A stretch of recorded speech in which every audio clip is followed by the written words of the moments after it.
लिखिए भाई, आपका क्वेश्चन बना लीजिए। अचल संपत्ति वाला लिखवा दिया गया था, आपका चल संपत्ति वाला लिखवाना है। हेडिंग प्रश्न बनाइए, तो प्रश्न बनाइए नया। चल संपत्ति के कब्जे, चल संपत्ति के कब्जे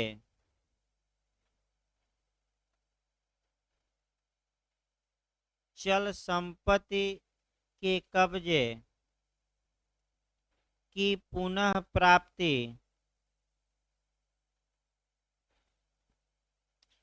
चल संपत्ति के कब्जे की पुनः प्राप्ति हेतु, पुनः प्राप्ति पुनः प्राप्ति हेतु विनिर्दिष्ट अनुतोष अधिनियम, विनिर्दिष्ट अनुतोष अधिनियम में दिए गए प्रावधानों, में दिए गए प्रावधानों का उल्लेख करिए, में दिए गए प्रावधानों का उल्लेख करिए।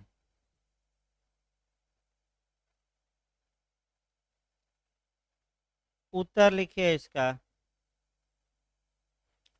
विनिर्दिष्ट अनुतोष अधिनियम 1963, विनिर्दिष्ट अनुतोष अधिनियम 1963 की धारा 7 तथा 8 में, 7 तथा 8 में चल संपत्ति के कब्जे, चल संपत्ति के कब्जे की प्राप्ति हेतु, चल संपत्ति के कब्जे की प्राप्ति हेतु प्रावधान किया गया है, हेतु प्रावधान किया गया है। पैराग्राफ चेंज करके लिखिए धारा 7, पैराग्राफ चेंज करके लिखिए सेक्शन 7।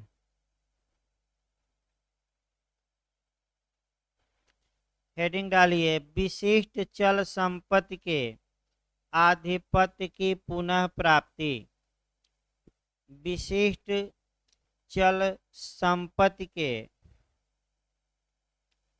आधिपत्य की पुनः प्राप्ति। पैराग्राफ चेंज करके लिखिए, ये हेडिंग है, इसके बाद लिखिए किसी विशिष्ट चल संपत्ति का अधिकृत व्यक्ति, किसी विशिष्ट चल संपत्ति का अधिकृत व्यक्ति सिविल प्रक्रिया संहिता 1908, सिविल प्रक्रिया संहिता 1908 में दिए गए ढंग से, में दिए गए ढंग से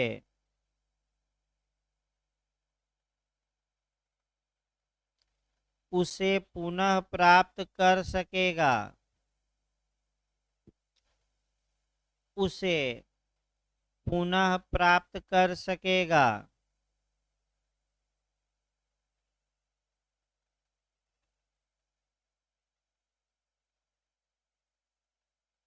लिखिए पैराग्राफ चेंज करके स्पष्टीकरण 1,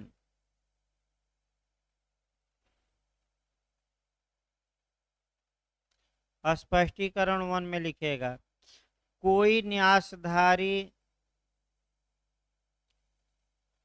कोई न्यासधारी किसी ऐसे न्यास की कोई न्यासधारी किसी ऐसे न्यास की चल संपत्ति के कब्जे को चल संपत्ति के कब्जे को पुनः प्राप्त कर सकता है, पुनः प्राप्त कर सकेगा, पुनः प्राप्त कर सकेगा, जिसका कि किसी हितग्राही के हित के लिए, जिसका कि किसी हितग्राही के हित के लिए न्यासधारी है,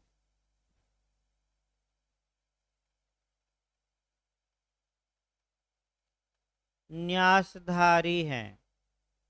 खड़ी पद देख लिखिए स्पष्टीकरण 2, स्पष्टीकरण 2। किसी चल संपत्ति पर, किसी चल संपत्ति पर वर्तमान कब्जा प्राप्त करने हेतु, किसी चल संपत्ति पर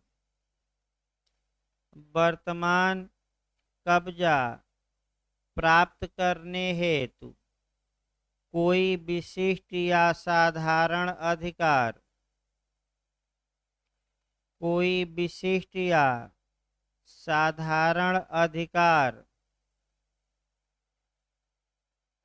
वाद दायर करने हेतु, वाद दायर करने हेतु पर्याप्त आधार हैं, वाद दायर करने हेतु पर्याप्त आधार हैं। हेडिंग डालिए धारा 8 सेक्शन 8, हेडिंग डालिए आधिपत्य रखने वाले ऐसे व्यक्ति का, हेडिंग डालिए आधिपत्य रखने वाले ऐसे व्यक्ति का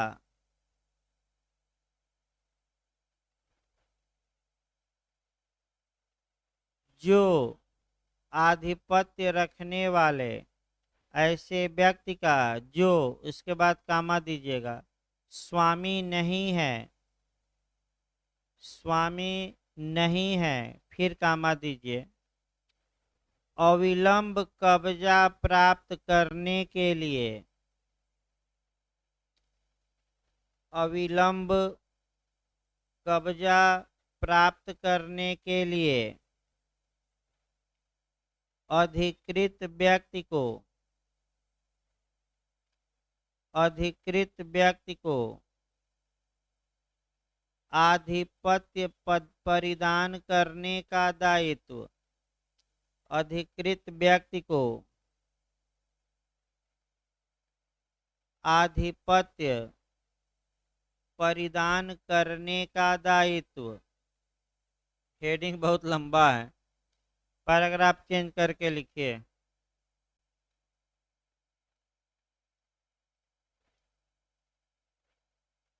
लिखिए कोई भी व्यक्ति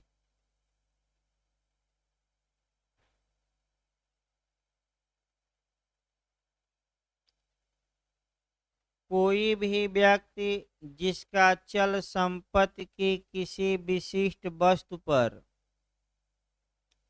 कोई भी व्यक्ति जिसका चल संपत्ति की किसी विशिष्ट वस्तु पर कब्जा अथवा नियंत्रण है, कब्जा अथवा नियंत्रण है, जिसका वह स्वामी नहीं है, जिसका वह स्वामी नहीं है, कामा दीजिए, वह उसके तत्काल, वह उसके तत्काल कब्जे के हकदार व्यक्ति को वह उसके तत्काल कब्जे के हकदार व्यक्ति को निम्नलिखित दशाओं में से किसी में भी निम्नलिखित दशाओं में से किसी में भी उसका विशिष्ट परिधान करने के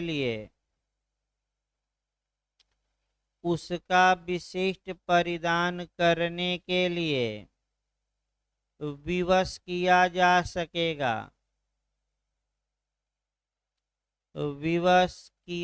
सकेगा पढ़ी पाई देकर स्मॉल ए लिखिए नीचे। स्मॉल ए में लिखिए जबकि दावाकृत वस्तु प्रतिवादी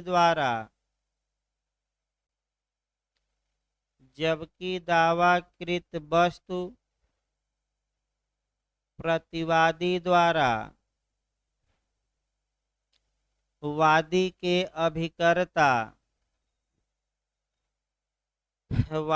के अभिकर्ता अथवा न्यासी के रूप में धारित हो। वादी के अभिकर्ता अथवा न्यासी के रूप में धारित हो। स्मॉल बी में लिखे पैराग्राफ चेंज करके। स्मॉल बी जबकि दावाकृत वस्तु की हानि के लिए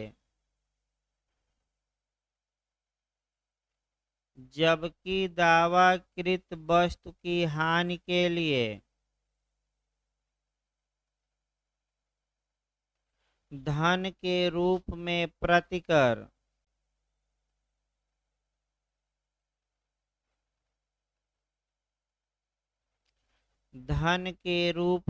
प्रतिकर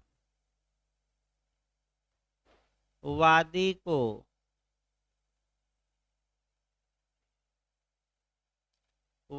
को यथा योग्य अनुतोष न पहुंचाता हो।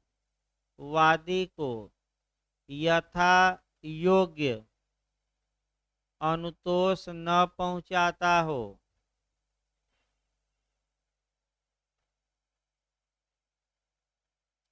सी लिखिए पैराग्राफ चेंज करके सी जबकि उसकी हानि से कारित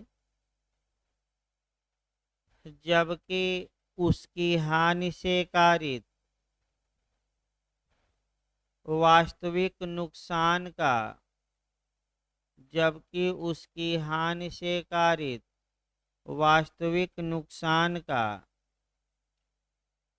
निर्धारण करना अत्यंत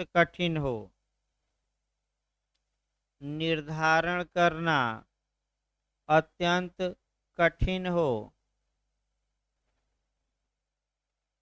डी खंड में लिखे पैराग्राफ चेंज करके डी जबकि दावाकृत वस्तु का कब्जा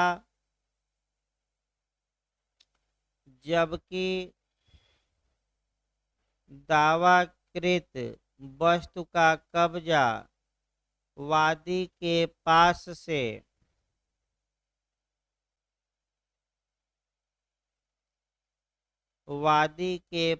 से सदोषतः अंतरित कराया गया हो। सदोषतः माने गलत तरीके से, सदोषतः अंतरित कराया गया हो। पैराग्राफ चेंज करके हेडिंग डालिए स्पष्टीकरण।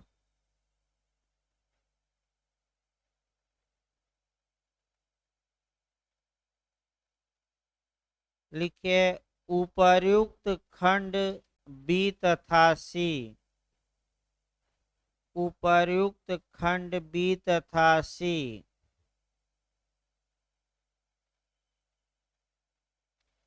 के अधीन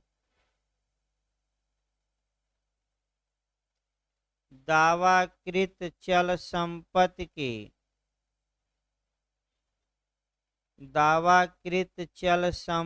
की किसी वस्तु के बारे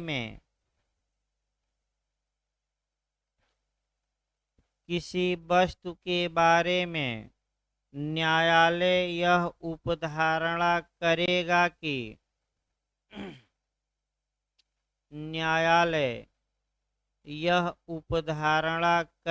कि पैराग्राफ चेंज करके स्मॉल ए लिखिएगा। स्मॉल ए में दावाकृत वस्तु की हानि के लिए, स्मॉल ए में लिखिएगा, दावाकृत वस्तु की हानि के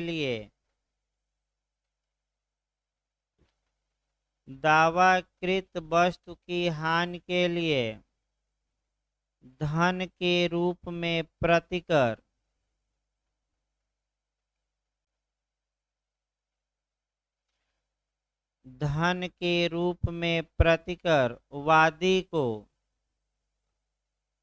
वादी को यथा योग्य अनुतोष न पहुंचाएगा। वादी को यथा योग्य अनुतोष न पहुंचाएगा। कामा देकर पैराग्राफ चेंज करके स्मॉल बी में लिखिए। स्मॉल बी में लिखिए, उसकी हानि द्वारा कारित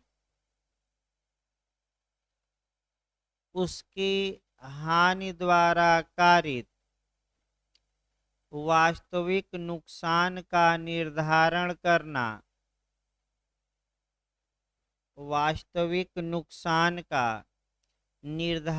करना